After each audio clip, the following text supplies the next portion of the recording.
Hello, my friend. How are you? Hey, what's up, man? What's up? I'm doing great. How you doing? How you doing today? I'm doing really well. Thank you for asking. Good, good to hear. Good to hear, man. So, how you want to do this, man? How you want to go about it? Just share the screen. We just talk over the footage. Yeah, that sounds fine to me. I should have that over here. All right, perfect, perfect.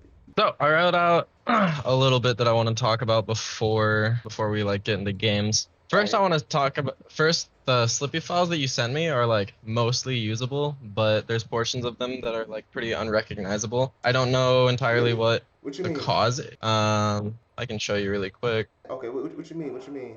Cause I mean, like there's certain parts like what just happened. yeah. Um, Where the movement is kind of weird. Yeah. So I don't really know Yeah. what I don't understand it either. but it shouldn't be too massive of a deal for the most part. All right. All right. It'll be okay. I don't want you to stress too hard about it. Okay. Okay. So I was looking over the coaching request that you sent me, Mm-hmm. and when asked about your goals, you put out a pretty broad Oh, answer. yeah, that's pretty cool. Um, It ain't nothing too crazy. I mean, too complicated. Just want to be the best. That's really it. It ain't really the best nothing. what though? The best Oh, Pikachu player, the best shoot. I mean, like whenever I can be, I'm be to be the best in the world. Whatever I do, I don't go halfway on things. Okay, fair enough. So the thing about setting goals, and I think goal setting is incredibly important, especially to progression Yeah. within Melee, is yes, you can set yourself like a long-term like endpoint goal of like I want to be the best player in the world. Mm. But even within that, you need to set small stepping stones for yourself in order to see yourself making improvements. So for Ah. me, Yeah. like I made it a goal pretty early on to be ranked number one in the state of Utah. Okay. And after accomplishing that, it's easy for me to see, oh, sweet, like, I started where I was, which was nothing, and I was able to essentially work my way up. And within even that goal, I had set goals within there, right? So like I wanted to beat this person Mm. this next week, right? I lost to this person, I want to beat them next week. And so Right. what Right. what do I need to do in order for me to accomplish and achieve that goal? Because Okay. if you have goals set with timelines, you can feel failure, and that's incredibly important to long-term progression. So what I mean is that like, hey, I want to beat this guy by like this week, or I want to, however you wish to word it. But for me, my go-to was, hey, I lost to, at the time it was like I lost to Blue Jay, or I lost to Bill Nye the Samus guy. Next week That's weird. or All right. within like a month, I want to beat them. What Yeah. do I need to do in order to accomplish that, right? And so that kind of provides me a baseline as to what I am trying to accomplish. Because if my goal within the state of Utah is become number one in the world, that literally doesn't matter at all if I'm still losing to Bill Nye the Samus guy, True. right? True. True. That's true. And Definitely. so that goal is just something that like can be held later in the future. Like I'm going to be the best, but if you don't have other things to keep you on track getting to that point, then you're kind of just setting yourself up for a very, very long trip to failure, right? As opposed to accepting that you might fail on your smaller goals, but being willing to recognize that and feel that and then move forward with it in order to not fail again to the point where Bill Nye the Samus guy now literally DQs if he sees he has to play me in bracket, Damn. right? Okay. And so Yeah. these kinds of goals are important for you to set, and I do want you to kind of not I don't want to like necessarily put you on the spot and be like, well, what do you want to do right now? Like, what I'm trying to get at is that these kinds of things are vital Yeah. to becoming a better melee player overall, and just better at being alive. So my recommendation would be to set small goals for yourself. Set like I want to not go 0 and 2 anymore. Like I never ever want to go or like by like say I'm not saying that you do necessarily go 0 and 2, Oh, I but do. say you are okay, so then you can make a pretty quick goal of, Yeah. well, the next time I compete in a tournament, I want to win at least one set, or I want to win two sets, right? Yeah. That's a good And goal. I see what you're saying. Yeah. depending upon the competition that you have present, that may be very easy, relative, or it could be next to a few years of getting better, right? Assuming that under the assumption that your opponents are all relatively skilled and play against Pikachu a good deal, Yeah. which is not very likely. So just kind of like my like basis on goal setting, I think it's really important, and being able to manifest like the desire and being able to accomplish smaller goals up until your final goal within any aspect is going to help push you further within that regard. So next I wanted to talk about the Fox Pikachu matchup. So like in your humble opinion, what do you think about this matchup? What do you think Pikachu needs to do in order to beat a Fox? Let me think about this. I guess you need to catch him with some up airs. Be right on your tech chases. You know when you drop them down with the either up smash, you gotta lead it to something. Every little chain, every little attack gotta lead to another attack. You know it don't gotta be a long little combo. Just a little 1-2. You know what I'm saying? Up air into grab or something up air into up smash. You know stuff like that. The little things like that. Definitely get the gimps right. Gotta throw them off stage. Gotta utilize that back throw, forward throw, off stage, whatever you gotta do. That's basically it for me. I'll be thinking about it. So within your explanation there, I kind of heard I heard you contradict yourself, you know, to the point where you're like, you gotta be hitting your, you know, you gotta be hitting your tech chases, you gotta be, you know, throwing them off stage, clipping them with up airs, right? But within that same explanation, you talk about how like you don't need to be hitting anything crazy, you know, like just an up air and so right now I mean, is that that ain't much? I mean, I don't know. It might be a little complicated, but I don't know. Well, we're here for 2 hours, so we have time for complicated.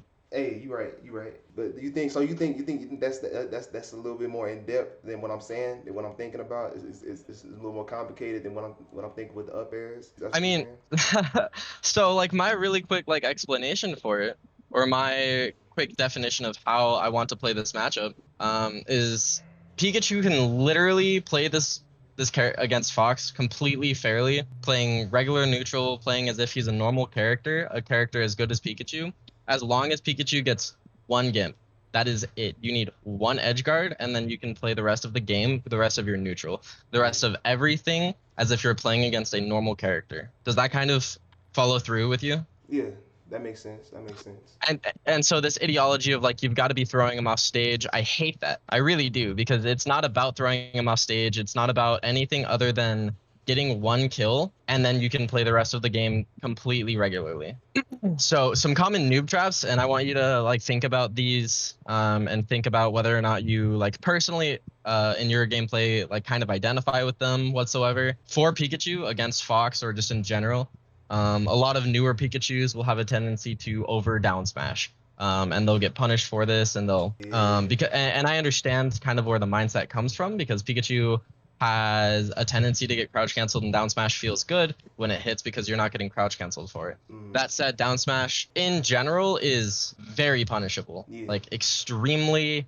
If your opponent literally just doesn't run at you while you're down smashing and stares at you in the face, as soon as your down smash is over, they get to do whatever they want to you. Another pretty common noob trap for Pikachu is to be running at your opponent with absolutely zero intent of what is to come, right? And so a lot of these situations might look like running at your opponent when they're at 0% and trying to throw out a nair or a down air or a back air, and then literally having no idea why they're doing that. And I understand that I've been in this position myself. Again, I didn't necessarily start at the top. Wanting to hit your opponent is completely natural when playing a fighting game, but understanding what windows you have to hit your opponent and in what ways you can do so at certain times in the game. And stop me if you have any questions with anything that I'm saying. I didn't preface this with that, but you have to understand what options are available to you at any given period of time based on your positioning, your opponent's positioning, and your opponent's percentage, right? And so if you're running at your opponent who has a tendency to nair at you and you're trying to nair at them back, that's not going to go very well for you in the Pikachu Fox matchup. And the reason it's not going to go well for you is because A, they can crouch cancel you up until like 50%. So if you nair them and they're on the ground, they can do, again, whatever they want to you. And their nair has more priority than yours. It's just bigger, right? So if we're talking about the pros and cons of Pikachu, many of the cons have to do with his stubbiness, not being so good at long range, right? He has to be pretty close to his opponent and not be in a reactable zone in order to be making much off of his mix-ups. And so within that, you know, a lot of the time I'll see newer Pikachus or less experienced Pikachus running at their opponent, doing what they think they see Axe or Swift or myself doing, and getting absolutely just punished for it every single time. Obviously, crouch cancel is something that is more of a mid-level tactic, and based on the gameplay that I watched over You're not necessarily at the mid-level just yet. But you know, my personal goal is to kind of show you some things that might help you get to that point before the end of this session. Another common noob trap that I find a lot of Pikachus have is that they're not having clear-cut punishes, or even necessarily having a clear-cut idea as to what to do off of certain moves, right? And this it's tricky to figure this out, but it's less tricky now than when I started playing Melee, because when I started playing Melee, the only person that you could watch in order to grasp an idea, even a remote gesture towards what to do when you hit someone with Pikachu, is to go and watch Axbots from like 2014. That was the only thing you could do. But now you have at least 3, more likely 4, even 5 Pikachu players in the world that you can look up their names on YouTube and figure out what they like to do when they hit their opponent. And so within that, if we're talking about clear-cut punish attempts, it's not necessarily about like I hit them and now I up air. It's I hit them with this move and it's likely to put them into knockdown, right? And if you try to up air there just because, you know, I want to up air because I'm Pikachu, because I want up air, if it knocks them down, then that up air is just going to lead you with absolutely nothing and have them on the ground and you in the air, right? Do you follow? Like, I don't want to be just spitting out things. I see what you mean. So basically, you're saying up air, it needs to be. You're talking about the different angles. That's basically what you're saying. You're saying the one that hits him straight down in the ground. It's not going to lead to anything. You want the first hitbox. That's basically what you mean by that? What I'm saying is that it's important to know what is likely to occur from your opponent when you hit them, right? So if I hit someone with a nair and my brain is thinking I'm gonna nair them and then I might be behind them and I'm gonna up air them, right? If that nair ends up hitting them and I do what I've planned on doing, which is just nairing at them and then up airing immediately afterwards, if that nair hits them and it knocks them down because they're at 50% and they say miss a tech, for instance, if you up air in that position, you're getting nothing out of it. But if you're instead paying enough attention to the circumstances in the game, that nair might lead into a like jab reset into either a tech chase or into a forward smash to send them off stage, or into like a grab into a platform tech chase, or a free up smash if they're at a high enough percent into a death, right?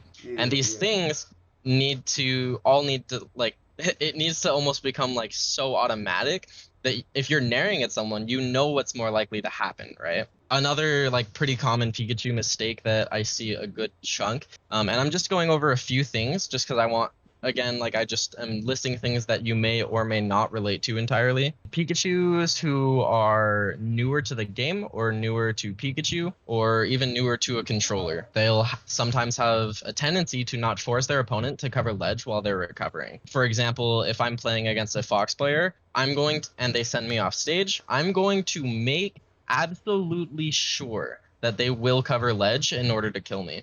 I am never ever going to be on stage until they have killed me by ledge hogging me. Because there's no point to it, right? There's no reason for me to take essentially to, how do I say, take the free percent when percentage is everything that Pikachu has, right? There's no reason for me to give them the chance of getting up on stage, grabbing me again, hitting me with an up air into a back air, me being off stage again, repeating the process. There's no reason for me to do that if they're not going to cover ledge. And you'd be surprised how few players immediately just start covering ledge, right? Gotcha. Another thing, and this kind of leads into it, is a lot of Pikachus that I, have watched over the years or talked to or coached, they have a tendency to not realize how good Pikachu is off stage. Pikachu has by far, not even close, the best recovery in the entire game, minus Jigglypuff. And Jigglypuff is an outlier and an exception, not the rule. So what does that mean? It means Pikachu is a weird character in that I can DI off stage and not be afraid of dying because of it. Where if I'm Fox, I'm afraid to DI off stage because I might just die, right? I might just literally get hit by a Pikachu up air and now I'm dead. Pikachu does not give a fuck about that. Pikachu can get all the way off stage. As long as he doesn't hit the blast zone, he's more than likely going to survive. So if we're talking about getting juggled by, say, a Marth or by a Fox who's up airing, it's always going to be beneficial as Pikachu to be getting off stage and forcing your opponent to make a decision of trying to chase a Pikachu off stage who has up air or not fucking with you at all. And so that kind of like goes in hand. So if you're DIing off stage, a lot of the time, you'll want to be recovering the ledge until your opponent starts covering the ledge. And that's kind of the way that interacts with itself. I've got two more, so stay with me. Another pretty common, I'm going to call it just a noob trap that I see from Pikachus. And this might be due to people not being comfortable shield dropping.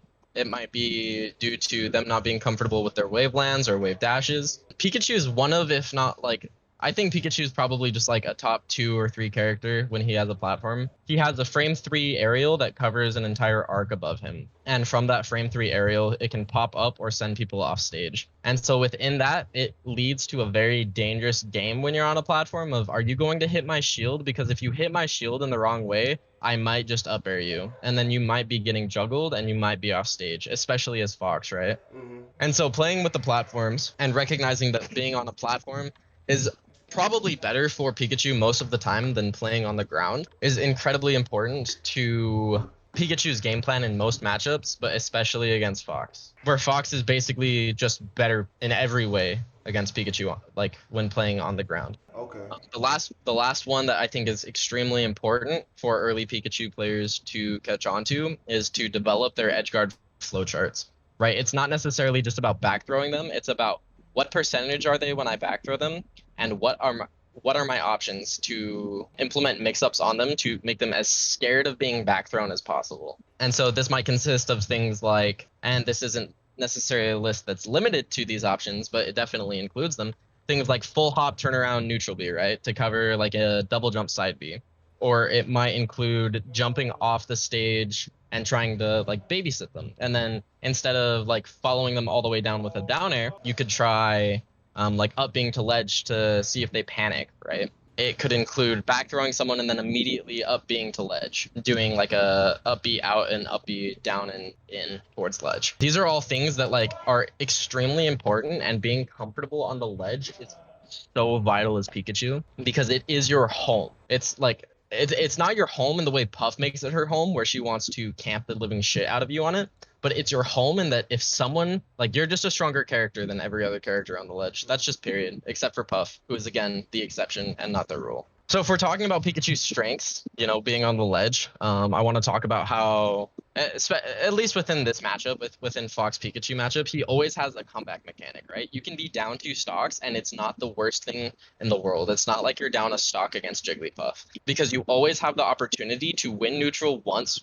really well, and then get your Gimp opportunity, right? Yeah. And if that's the case, and that's something that you need to do in a moment, then it's just the situation, right? Because you're already down a stock, but you always have that potential where other characters don't necessarily. Samus doesn't necessarily have that opportunity. A lot of characters do need to chip at you a good deal of the time in order to get consistent kills, especially against Pikachu, who doesn't really get edgeguarded, or at the very least shouldn't ever get edgeguarded by someone who is not extremely competent. Pikachu, if we're going over strengths of our character, he's pretty fast in close corners. He does have, honestly, extremely good frame data.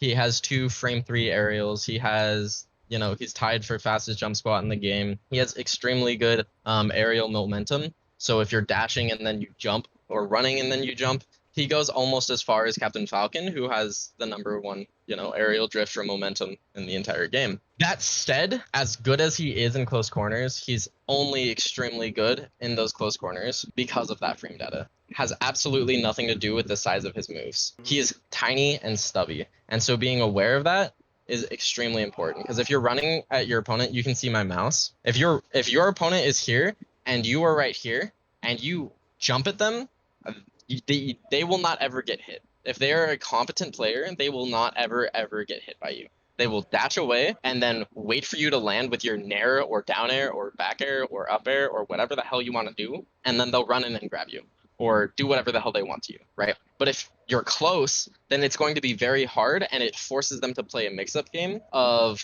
what are they going to do? Because if they choose to dash back because they expect you to run at them, and you choose not to run at them, then suddenly they're further in the corner and they have less to work with. But that's not relevant if you're approaching from too far of a distance. It's not relevant at all. This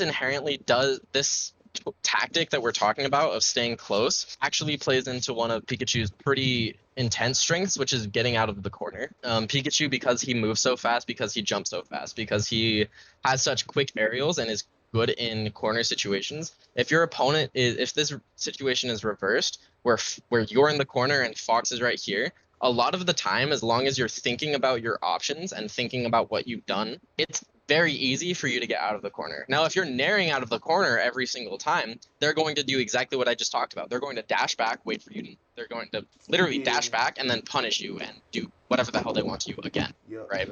But because a lot of people want to pressure the corner, because a lot of people want to keep Pikachu in the corner, because that's what you do in Melee, you have stage position and you wish to, maintain that. Because if you're off stage, you die, unless you're Pikachu or Puff. And so because of this, because people like to push their stage positioning, it's important to utilize the options that you have as a character with extremely good frame data, as well as an extremely good reversal grab being that of back throw. Now, if we're talking about, since we're talking about strengths, I already mentioned that he's strong on platforms, and utilizing this back throw that I just mentioned allows you to get the earliest kills in the game. Not just off of back throw, but because he has the strongest up smash hitbox in the entire game, he gets the earliest kills on every single character horizontally, or sorry, not horizontally, period.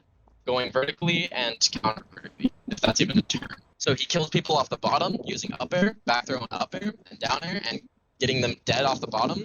And he kills people vertically faster than any other character can, minus, again, Puff. I mean, the last really important strength that Pikachu has, and every Pikachu player should have, is the fact that no matter what character you're playing against, I don't care if it's Fox, Falco, or Dr. Mario, you should always know that matchup better than your opponent does. No one's going to practice against Pikachu. No one has any idea what the hell a Pikachu is doing against them. They think they've seen hacks do it, but they have no idea what they're doing. So that's as far as the strengths go for Pikachu. And then as far as the cons go, as far as the weaknesses go, he only really has 2.5 ways to beat true CC.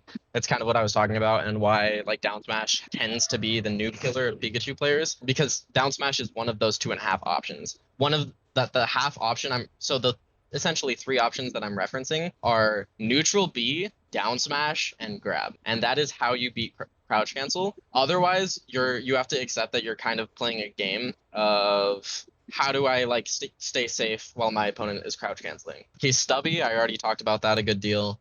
He gets kill confirmed off grab by most characters, and so this means that as important as it is for him to shield, and I'll talk about that later, it can be dangerous when you're at high percent against Sheik, against Fox, where you get grabbed at 88% on battlefield and you get up throw up aired and now you're dead. And then the last con is kind of what I almost started this all out with, which is he does need 1 GIMP. You need to think about it I need 1 GIMP per game in order to play the rest of this game fairly, which other characters don't necessarily need. Again, he does have ways to get those GIMPs, but do you have any questions over anything that I've gone over thus far? So when you say they need 1 GIMP, you're referring to just basically it's even if it's 3 stocks to 4? That's what you're saying? Yeah.